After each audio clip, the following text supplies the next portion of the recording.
Hello students, आज इस video में हम कोलोइडल सॉल्यूशंस की प्रॉपर्टीज़ के बारे में जानेंगे। कोलोइडल सॉल्यूशंस की काफ़ी सारी प्रॉपर्टीज़ हैं, लेकिन इस वीडियो में मैं मेनली 3 प्रॉपर्टीज़ को डिस्कस करूँगी। First one is colligative properties of colloidal solutions. तो हम कोलिगेटिव प्रॉपर्टीज़ के बारे में जानते हैं। मेनली हमने सॉल्यूशंस की 4 कोलिगेटिव प्रॉपर्टीज़ को स्टडी किया है।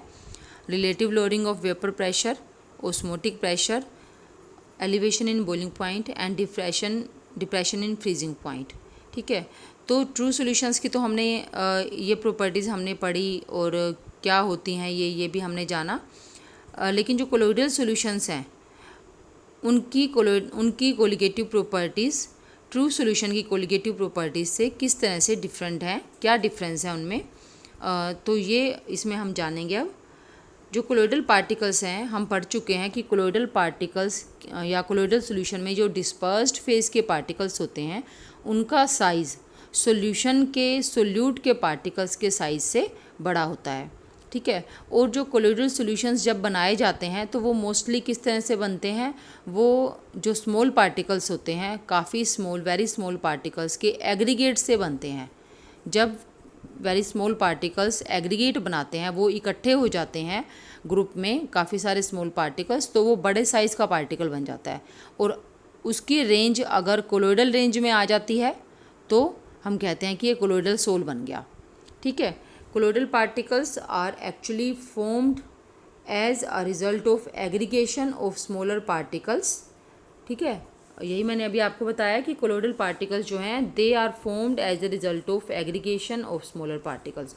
सो नंबर ऑफ पार्टिकल्स क्या होगा सोल्यूशन में, अगर हमने एक ट्रू सोल्यूशन लिया था उसमें एग्रीगेशन हो गई पार्टिकल्स की, तो नंबर ऑफ पार्टिकल्स डिक्रीज़ हो जाएंगे, क्योंकि बहुत सारे पार्टिकल्स मिलकर एक पार्टिकल बना रहे हैं।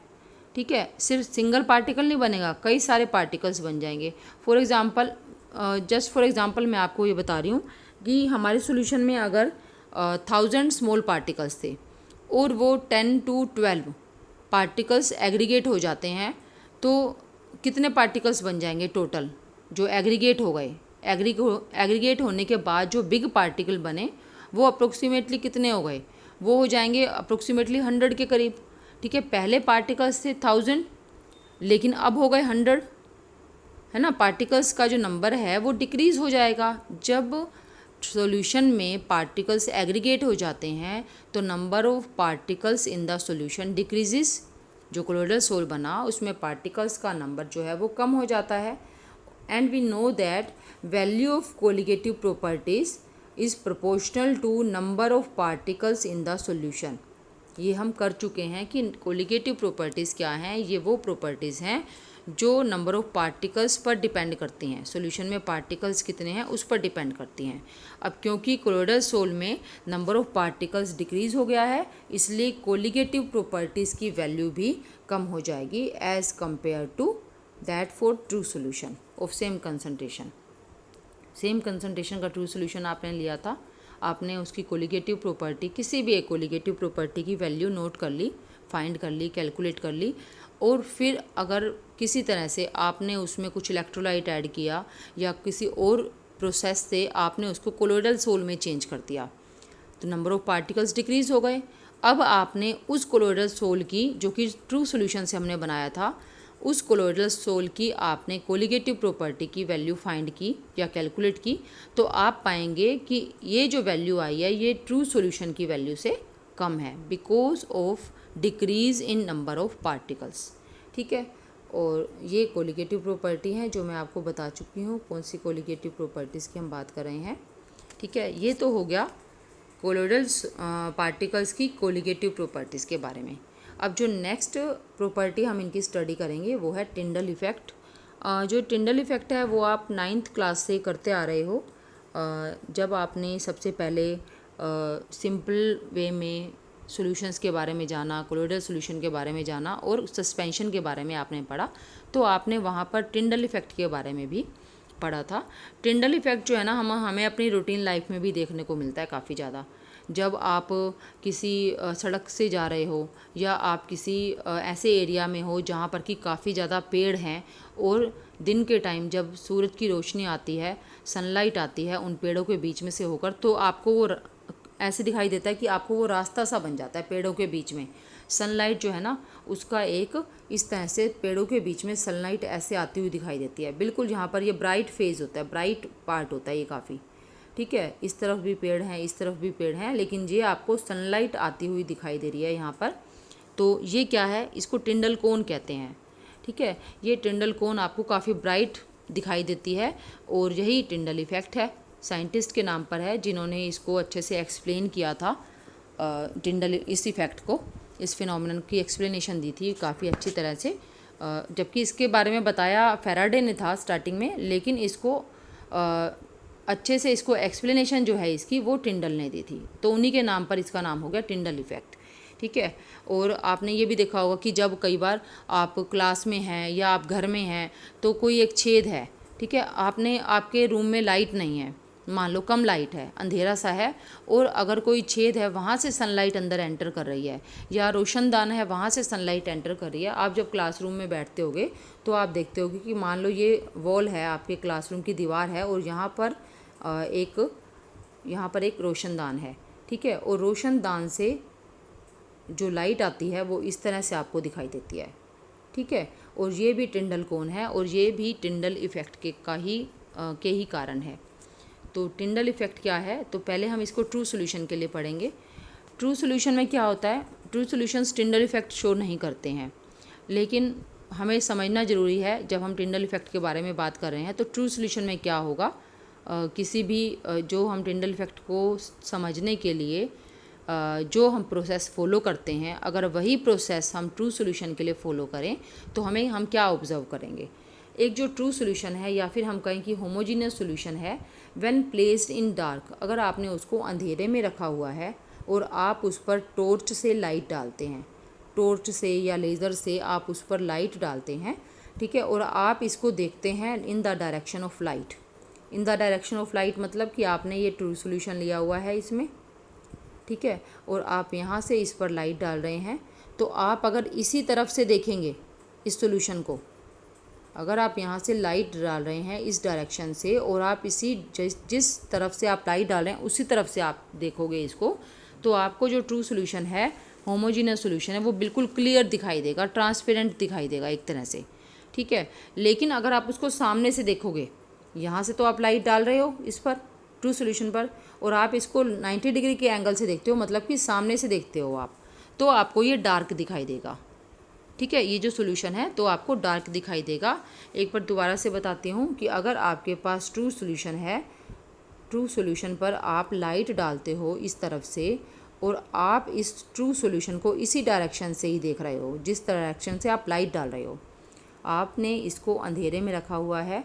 ठीक है, और जब आप एक साइड से लाइट डालते हो और उस सॉल्यूशन को आप लाइट की डायरेक्शन से ही ऑब्ज़र्व करते हो, तो आपको ये क्लियर दिखाई देता है, बिल्कुल, ठीक है, साफ़ दिखाई देता है।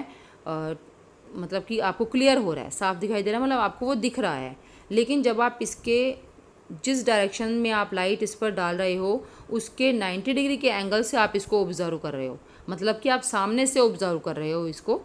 ठीक है, आप ऐसे सामने से ऑब्ज़र्व कर रहे हो, तो आपको ये सॉल्यूशन डार्क दिखाई देगा। ये तो होता है ट्रू सॉल्यूशन में।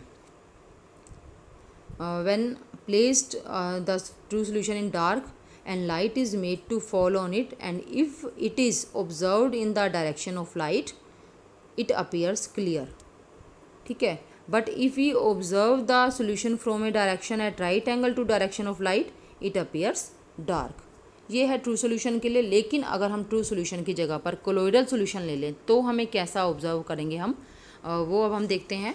तो कोलोइडल सॉल्यूशन में जब आप लाइट डालते हो, जो कि डार्क में रखा हुआ है कोलोइडल सॉल्यूशन, और आप इसको डायरेक्शन ऑफ लाइट से ही देखते हो, जैसे अभी मैंने आपको बताया कि ये कोलोइडल सोल आपने यहाँ पर ले लिया और आप इस डायरेक्शन से लाइट डाल रहे हो और इसी डायरेक्शन से आप इसको देख रहे हो, तो ये आपको ट्रांसलूसेंट दिखाई देगा और थोड़ा थोड़ा क्लियर दिखाई देगा, बिल्कुल क्लियर नहीं, ट्रांसलूसेंट सा यदि आपको दिखाई देगा। इट अपीयर्स क्लियर और रादर ट्रांसलूसेंट। ठीक है, लेकिन अगर आप इसको परपेंडिकुलर डायरेक्शन से देखते हो, 90 डिग्री के एंगल से देखते हो, यहाँ से देखते हो सामने से, तो the path of light through colloidal solution become visible to the viewer. आपको जब आप 90 डिग्री के एंगल से इसको देख रहे हो तो आपको उस सॉल्यूशन में से लाइट जितना उसमें उसको कवर कर रही है ना, वो रास्ता, वो पार्ट आपको बिल्कुल क्लियर दिखाई देगा। ठीक है, कैसे? आप देखो इस तरह से कि ये आपका सॉल्यूशन यहाँ तक है। ठीक है, आपने एक टॉर्च से इस पर लाइट डाली, टॉर्च से, और ये लाइट ऐसे जा रही है इस पर। अगर आप यहाँ से देख रहे थे इसको तो ये आपको ट्रांसलूसेंट दिखाई दे रहा था, लेकिन जब आप 90 डिग्री के एंगल से देखोगे तो आपको ये रास्ता दिखाई देगा क्लियर। ये वाला पार्ट, ये पार्ट आपको क्लियरली विजिबल होगा, दिखाई देगा, और आपको पता चल जाएगा कि यहाँ से लाइट होकर इसमें से जा रही है, बाहर निकल रही है।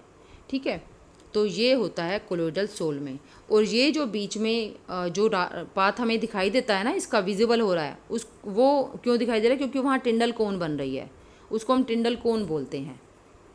When we observe it from the direction at right angle to direction of light, the light gets scattered and path of light through colloidal solution becomes visible to the viewer.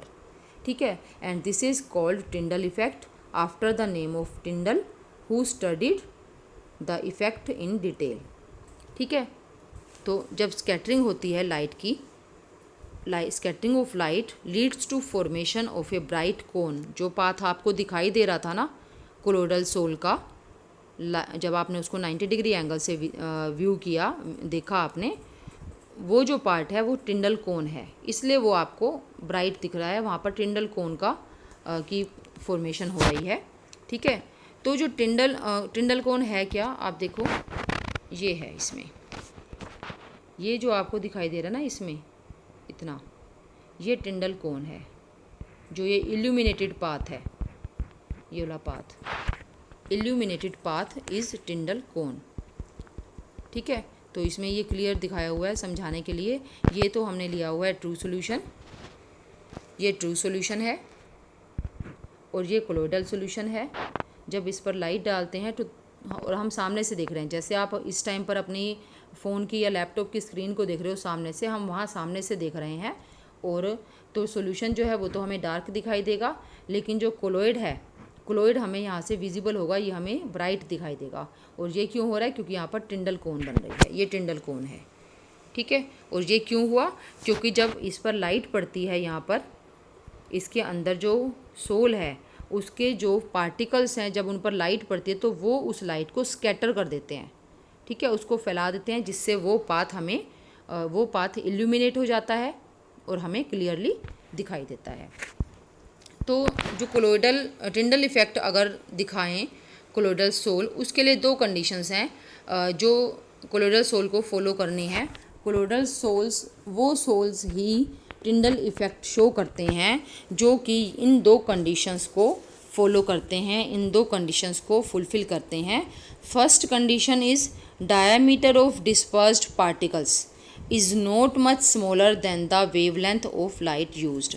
जो लाइट आप colloidal soul पर डाल रहे हो टिंडल effect observe करने के लिए, उसकी वेवलेंथ जो है डिस्पर्स्ड पार्टिकल्स के डायामीटर से बहुत ज़्यादा नहीं होनी चाहिए, बहुत ज़्यादा डिफरेंस नहीं होना चाहिए।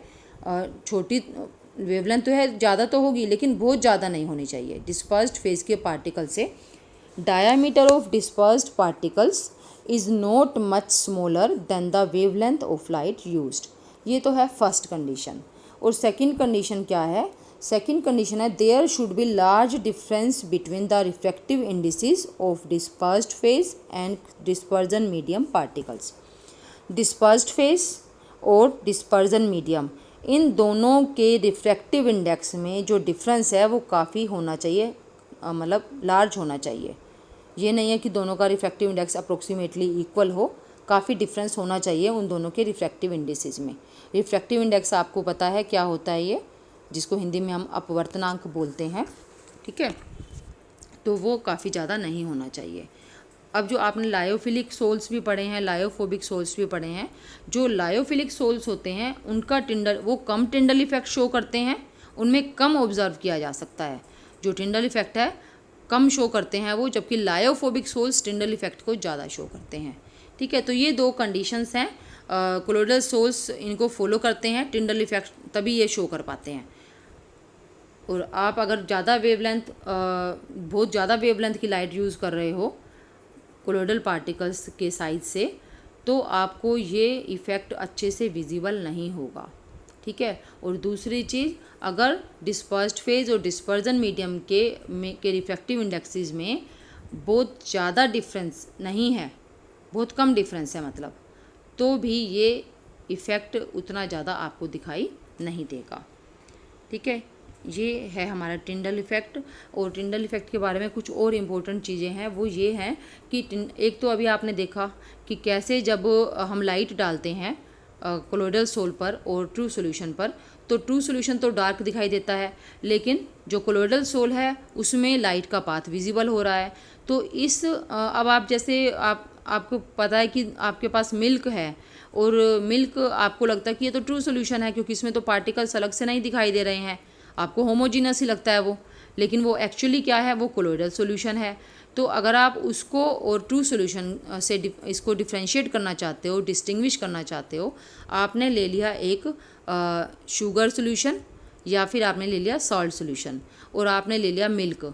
अगर आप उन दोनों के लिए टिंडल इफ़ेक्ट को देखना चाहोगे, इस तरह से आप उन पर लाइट डालते हो और आप देखोगे तो जो मिल्क है वो तो इस तरह से दिखाएगा, जबकि साल्ट सॉल्यूशन या शुगर सॉल्यूशन हमें डार्क दिखाई देगा सामने से। तो इससे हमें कंफर्म हो जाएगा कि जो मिल्क है वो कोलोइडल सोल है, ना कि ट्रू सॉल्यूशन, क्योंकि अगर वो ट्रू सॉल्यूशन होता तो वो इस तरह से ही दिखाई देता। तो टिंडल इफ़ेक्ट का यूज़ करके हम ट्रू सॉल्यूशन और कोलोइडल सोल में डिस्टिंग्विश कर सकते हैं, उन दोनों को में डिफरेंस बता सकते हैं कि कौन सा जो दो सॉल्यूशन हमें दिए हैं उनमें से कौन सा ट्रू सॉल्यूशन है और कौन सा कोलोइडल सॉल्यूशन है। टिंडल इफ़ेक्ट का यूज़ करके जो भी ये फिनोमेनन था, इसको यूज़ करके इसके बेस पर जिगमोंडी ने एक माइक्रोस्कोप बनाया जिसको कि अल्ट्रा माइक्रोस्कोप कहते हैं। ये काफ़ी एक अच्छी इन्वेंशन थी ये अल्ट्रा माइक्रोस्कोप का बनाना, इससे काफ़ी फ़ायदा भी हुआ। इससे जो है ना कोलोइडल सोल के पार्टिकल्स देखे जा सकते हैं अल्ट्रा माइक्रोस्कोप से। अगर जैसे आपने देखा ना अभी कि हम लाइट डाल रहे हैं, ठीक है, कोलोइडल सोल के ऊपर, और जहाँ से आप ऑब्जर्व कर रहे हो ना कोलोइडल सोल को, उसी तरफ ही आपने माइक्रोस्कोप लगाना है, अल्ट्रा माइक्रोस्कोप। अगर अल्ट्रा माइक्रोस्कोप से आप जो कोलोइडल सोल है उसको 90 डिग्री के एंगल से ऑब्जर्व करते हो, तो आपको कोलोइडल सोल के डिस्पर्स्ड फेज के पार्टिकल्स आपको स्टार्स की तरह से चमकते हुए दिखाई देंगे। जैसे अंधेरे में, रात को अंधेरे में आपको आसमान में तारे चमकते हुए दिखाई देते हैं, आपको कोलोइडल सोल के पार्टिकल्स उसी तरह से ही दिखाई देंगे अगर आप अल्ट्रा माइक्रोस्कोप को जिस तरफ से आप कोलोइडल सोल पर लाइट डाल रहे हो उसके 90 डिग्री के एंगल पर सेट करके देखते हो।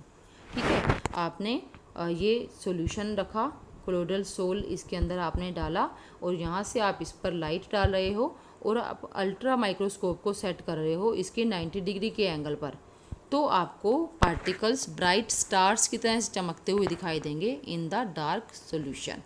ठीक है, when light is focused on the colloidal solution taken in a glass vessel and the light is observed by the microscope at right angle to light, the colloidal particles appear as bright stars in dark। ठीक है, तो इस तरह से हम colloidal particles को देख तो सकते हैं, लेकिन अल्ट्रा माइक्रोस्कोप का यूज़ करके हम कोलोइडल सोल के पार्टिकल्स के साइज़ या शेप के बारे में कुछ नहीं बता सकते।